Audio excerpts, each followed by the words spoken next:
865 Gaming Conversations, episode on Xbox One, backwards compatibility. I got Ryan and Scott with me here today. What's going on, everybody? Guys?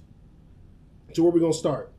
Well, we're just addressing Xbox this week. I think we'll do Sony next week. Is that the agreement, guys? Yes. Or lack thereof. Or lack thereof. Or lack thereof. We'll make a blimp of it next week. Yeah, so first thing to be aware of with backwards compatibility is that it is not Microsoft's call to release them. It is the publisher and developer of the titles, okay? Mm-hmm.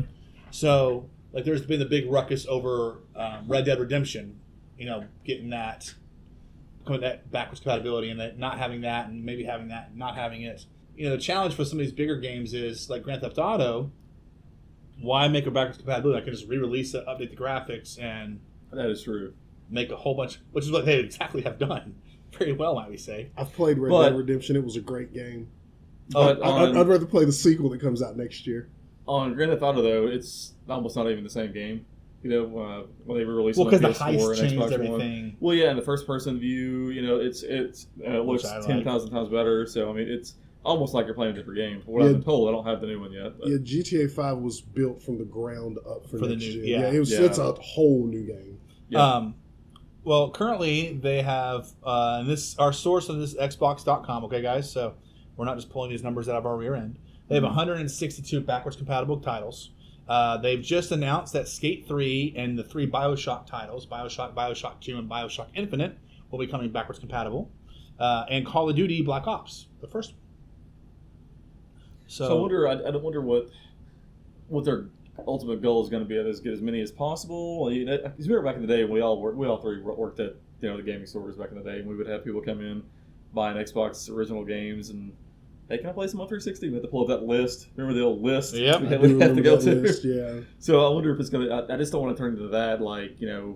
Obviously it's there right now because not every game is out, but it won't be every game because it's not up to Microsoft. Right, that's true. Microsoft has released most of their first party titles. Yeah, if it was up to Microsoft, they would have everything. Yeah, that they because could Fable release. 2, Dungeon Siege, which I think all of those Sure. were Microsoft released. If I'm correct on that one. I'm not positive on Dungeon Siege.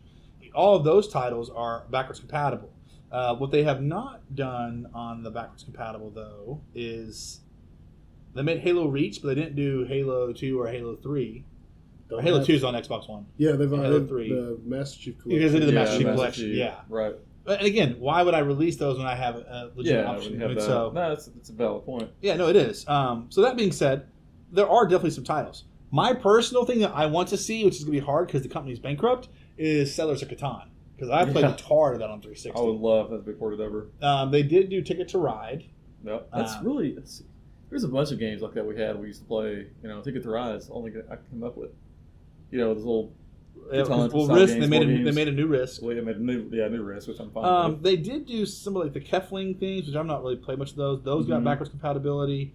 Surprisingly, the Dorito Crash Course did. Yeah.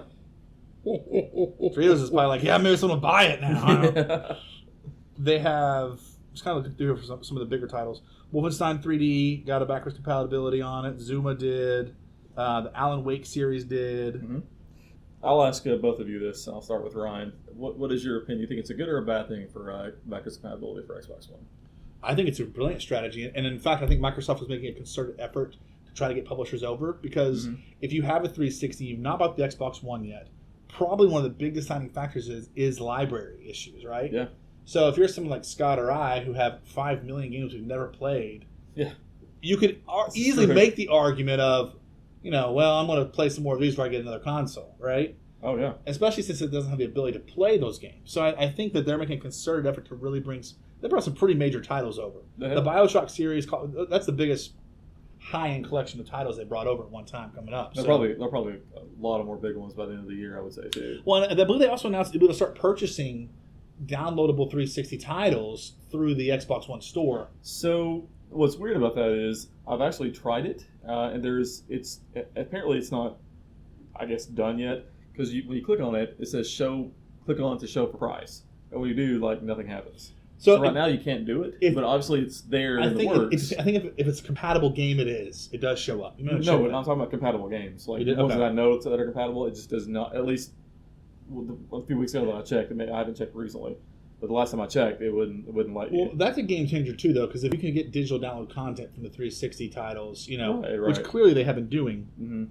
And I believe for the Xbox Gold, which is an amazing membership, the options, the free game of the month now, those are going to be compatible as well. All of them are, but when I tried to do it, I couldn't get it to download to my Xbox One. I had to actually download it on 360 first, and then transfer it over. Yeah. So that would be a problem. So if you're trying to make it where you just need an Xbox One, they still got to fix that. Well, and they've said that this program's still really early in the launch. Right. So, frankly, I've or it could have been me not knowing what the heck I was doing. But I user error. Yeah, I couldn't get it to work at all. I think one of the things too is I've been impressed at how much they actually got out, because the way they're talking last year was like, this is gonna be a 1.5 2 year thing. So to have 160 plus titles, especially some major titles on the compatibility side is really cool. I like the feature myself as well. I like to be able to. Yeah, why not? If I have 360 titles that are just in my downloads sitting there, why not transfer it over? Well, a little differently, but who actually has been leading the charge this is Nintendo. You can get almost the entire library of stuff. That's very true. If we're gonna give Nintendo, Xbox, always an innovator. Yeah, maybe. Minus the Wii, the trend has been down on it. And I love Nintendo first party products. Oh yeah, it's great. To me, guys, go buy a Wii U, especially for the price. There's so many great games on it. Actually, I was playing Super Smash Brothers and Mario Kart this weekend. Save your money and go get an NX this Christmas. Well, that too. Because that's everything on the Wii U is going to be on the NX. Yeah. Yeah. So, what is Gedalia's opinion on backwards compatibility? It's over there with microtransactions. It can go the way of the dodo bird for all I care. That's amazing to me. And I know that you have the opinion of when I got a new console, I'm done with my old console. He would also have the same opinion if it was on PlayStation as well. No, that's what I'm saying. Across the board, right? I'm not. I don't buy a console to play old games. I don't buy it to play old games. Yeah. I'm not going to go and pay hundreds of dollars. Oh, I can play my game from 5 years ago that looks nothing like anything. I can't do it. I wouldn't not purchase a new gaming system just because they didn't have that feature. But I think it's a really cool added benefit. You know what I mean? It wouldn't make or break my decision whether or not, if a new system was out and it did not have backwards compatibility, would I not buy it? I have heard from a lot of people that it has. I know a lot of Sony PS3 fans that are still in the PS3. Yeah. I'm just talking about me personally. It wouldn't change my opinion. I'm saying I think it does matter to gamers. I mean, there's people that don't care. Funny thing is, it was a big deal to me when I was like, oh, PS3, it's going to be backwards compatible with my PS2 or PS1 games. Mm-hmm. I played none on it. None. Yeah, well, Sony's pulling off the backwards compatibility. That was weird. That was like a...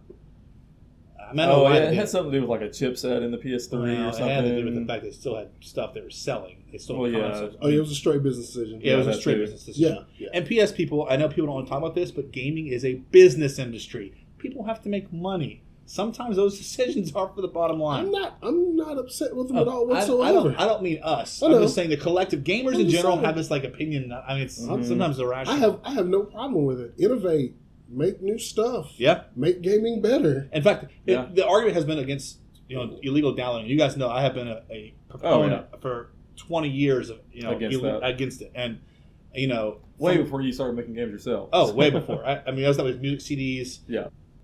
If you inject that money into the gaming companies, you have the ability to hire more people. You have the ability to do more research and development for better technologies and better engine designs. And so gamers who continue to steal and download, which is I think 85% of gamers. At least to some degree. To some degree, a large majority of them.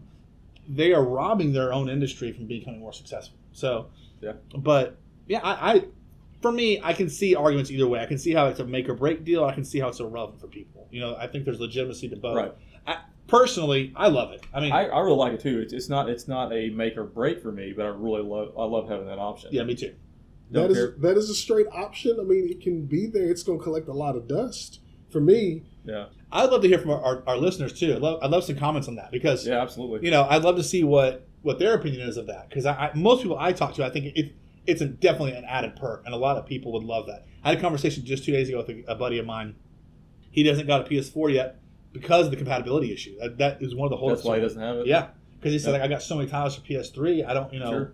Does he still have a PS3? Yeah, he still has a PS3. He can play his old games on his PS3. Yeah, but most people don't have room for a bunch of different consoles. Yeah, a lot of people like to trade their old system in and get a little, cost break on the new system, So. Yeah. No, I just got a PS4. I got something. I don't know what it is. Yeah. I would have got. I don't have any of the old systems. I got like the old Nintendo systems. Yeah. And that's it. I've still got a 360. Granted, I don't really use it much, but it's still there. Yeah, I do as well, and I have used it some. And in fact, we should use it and play some Catan this coming week. I moved on. Down for that. I moved on. I have to stay on the cutting edge. I can't. Oh, evidently we're not on the cutting edge, guys. It's not the cutting edge. We're archaic. Not necessarily talking about you or anyone else. Just me personally. I can't. Old games just don't have it for me.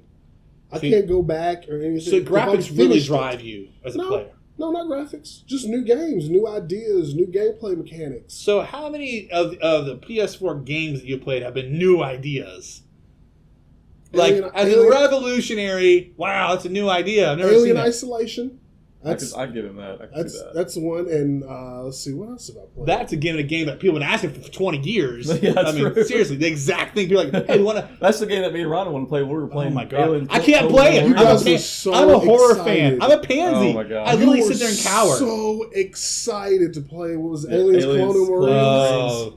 And I remember just listening in on the chat of you guys talking about it. How utter disgusted we were with You know what's it. funny is I've gone back and played that game and actually beat it, and I will say it's not actually an awful game, but my expectations We're so high. because they pitched it as like, well, to be fair to Sega, the Borderlands people basically robbed them, and That's true. They really did. they really did. So They took all their money. which is why Sega Sega gave us, because Sega really loves that franchise. They only make those Borderlands guys. They only make one game. Oh, they totally stole from them. They only make one game. Yeah, they basically used that money for Borderlands 2. What's the That's new game exactly they've what got coming out? Yeah, Was it Overwatch? No, it's not Overwatch. the shooting one, the shooty bang bang game with the cell shaded graphics. Yeah, not Borderlands 3. But they'll have Borderlands 3, don't you worry. Yeah, that's coming. There's too much money. Battleborn. That's it. Yep. It's basically exactly what it is. Yep. Yeah, back to Aliens Isolation though, just for the record, talking about so that really captures I think what the next gens can do. That game. But every time that Aliens in my presence, I'm uncomfortable.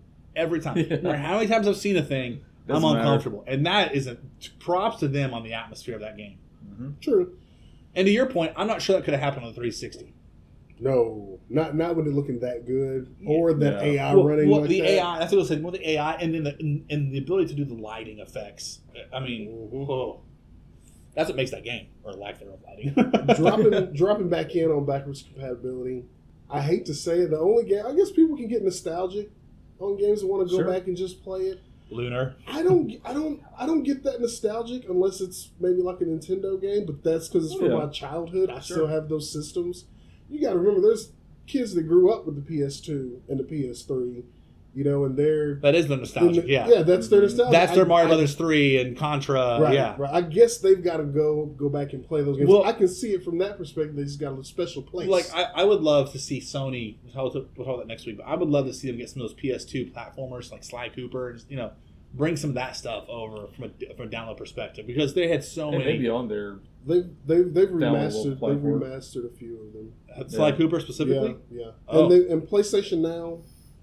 It's there. It's a work in progress. It's a first step to the next generation, is what it is. That's basically. What so we're talking about digital download at some point. Yeah, it will be that way. Yeah, probably next gen console, I would say.